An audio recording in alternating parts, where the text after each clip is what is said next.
So the actual chi-square test, it's chi-square equals, and this summation is supposed to be over the whole thing. So the sum of an observed frequency, so for example, how many times you rolled a 1, minus what you expected it to be, squared divided by what you expected it to be. So obviously just looking at, if you have exactly what you expected, so if what you observed is the exact same as what your hypothesis was, the value of the chi-squared would be 0, and then the farther off it was from that, the higher it would be. And really, really low values, like really, really close to 0, are kind of suspicious because you might be biased in how you were doing it just to try to fit it with your hypothesis. And really high values are also suspicious because then either you did something wrong or the hypothesis is probably wrong. And to know if you're within correct limits, I guess, of it being unbiased, you have to be able to use this table. And the first thing you have to know with this table is the degrees of significance, which are on this side. And to find that is just the number of different like things you could get -1. So for a dice, you could get 6 different rolls, and you take that -1, so 5. So we'll be looking at 5.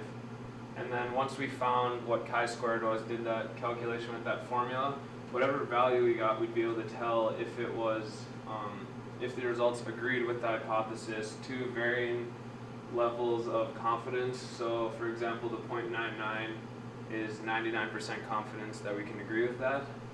So if our chi-squared was 0.554 or less, then we would say that we could agree to the 99 confidence level.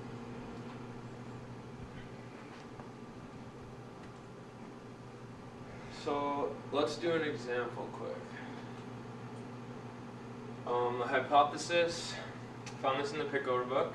It says a random sample of 100 insects is drawn from a population where the frequency of butterflies and beetles is equal, and we're assuming that there's only butterflies and beetles in the population, and we're assuming that they were drawn unbiased.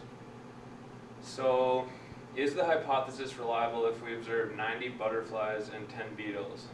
Now, since it says butterflies and beetles are equal in the population, it should be 50 and 50. So if it came out 90 and 10, you'd probably be a little suspicious, but you just want to do this test just to make sure. So if we go back to there, our equation chi-squared equals the sum of observed incidence minus expected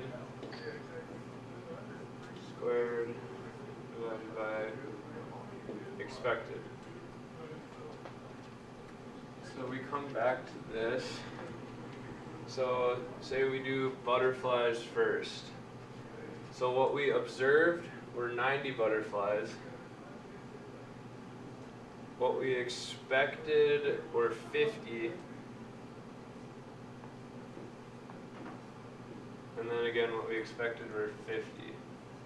But then it's the sum of all the different possible outcomes.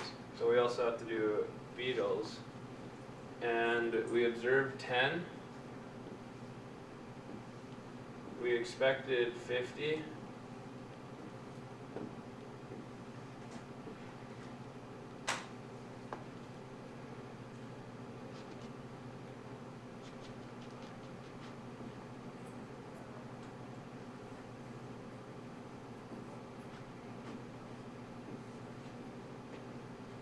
And this actually gives us a chi-squared value of 64, so that seems pretty big, but then again we have to go back to the table to see if it is too big. So our degrees of significance, we had 2 different categories, beetles or butterflies, so it should be 1.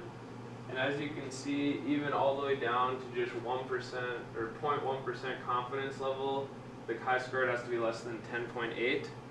So then from this result, we can conclude that the hypothesis that the populations of butterflies and beetles are equal is rejected, and we can't agree with it. And those are my sources and my photo sources.